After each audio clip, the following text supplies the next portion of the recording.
How do you get the men in your life to open up and talk about how they feel?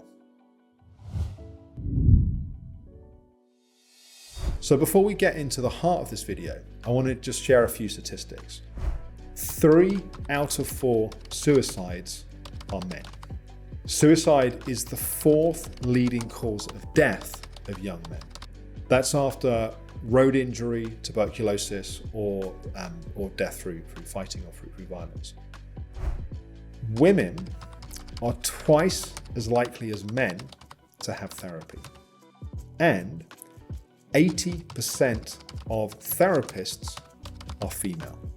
So this tells us a few things, right? This tells us that men are much less likely to go and ask for help, and therefore they're more likely to think that the solution is to end their own life. If we could find a way to help men talk about how they feel, we could have a big impact on these numbers. This is a question that I have been asked so many times over the years by clients, particularly by female clients, which is my father, my brother, my husband, my son. I can see that he needs help, but how do I talk to him? How do I get him to be willing to open up? So here's a few thoughts. Firstly, to see the problematic behavior as a defense, right? So if you have this person that's in your life, and let's say they're drinking a lot, and they're drinking a lot in a way that's destructive and problematic, and maybe sometimes you're the one that sort of is indirectly impacted by that. Or let's say that they are just really shut down, and they just, they're kind of angry, they're irritable, and they're not talking. It's really easy and very understandable to get frustrated and angry at the behavior. And my point is not that we're going to necessarily condone the behavior, but to recognize that that behavior is a defense mechanism. If they're using alcohol, they're trying to self-medicate how they feel. They're trying to change how they feel with alcohol. If they're pushing you away, they're defending, they're shutting down, then they're trying to protect that place inside of themselves. So number one, see the behavior as a defense. Don't blame them, shame them, make them wrong for it. Understand that that's the best way they know how to cope. Number two, there is a core belief which is likely at the heart of what they're doing.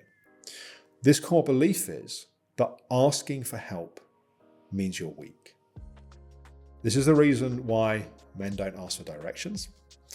This is the reason why they come across sometimes like they know it all, they have all the answers, because men are typically raised to believe that if you ask for help, and particularly if you talk about how you feel, like, big boys don't cry, that actually you're being vulnerable. And so at the point that someone is in the most difficulty in their life, right, the point they most need help, we're asking them to do the thing that's the hardest. So just having, again, like some empathy, some compassion, some softness, because the more you make them wrong for not talking, the more defended they become. And yet, of course, you've got to find a way to break through what's happening. If you can come to that conversation from a point of view of understanding, of recognition why they're doing what they're doing, but still meet them from a place of strength. Like, I can see you're suffering. I need you to talk to me about how you feel.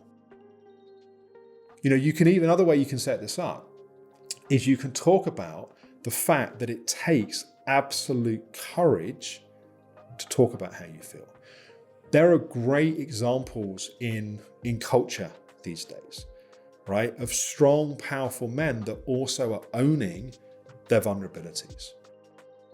I also feel like that there is a reflection for the therapists that I know watch my channel as well. If 80% of therapists are women, the solution, of course, partly is hopefully to get more men to come in to train as therapists.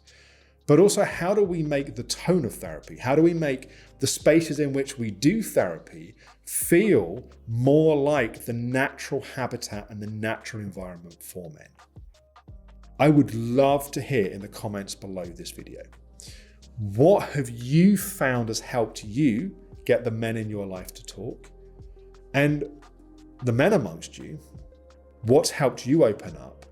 But also, what would you like to see more of from therapists to make those spaces feel more like a place that you feel comfortable? Let me know in the comments below the video.